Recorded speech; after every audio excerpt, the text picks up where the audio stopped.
A deep rumble cuts through the night. Then the cracking begins, concrete splitting apart, steel groaning under impossible pressure. The sound builds into a roar as 12 stories of a luxury condominium tower fold in on themselves, floor after floor collapsing in a cascade of destruction.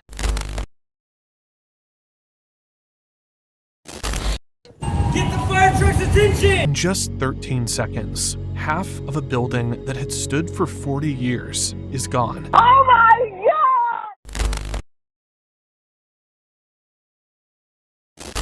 It was 1:22 in the morning on June 24th, 2021, in Surfside, Florida, and inside that building, more than 100 people had been living ordinary lives just seconds before. Cassandra Stratton had been on the phone with her husband when it started. The 40-year-old model and actress was standing in her oceanfront condominium, looking out at something she couldn't understand. The ground near the pool was opening up. A hole was forming beneath her building. She told her husband what she was seeing, but then the line went dead. Those were the last words she ever spoke to him. Some residents were sleeping in their beds. Others were watching late-night television or scrolling through their phones. In one apartment, a family had just returned from vacation. In another, an elderly couple was surrounded by photos of children and grandchildren. However, none of them knew what was coming. And because the collapse happened so fast, none of them had time to escape. Meanwhile, a man walking his dog nearby felt the ground shake beneath his feet. Nicholas Balboa watched the dust cloud rise and stared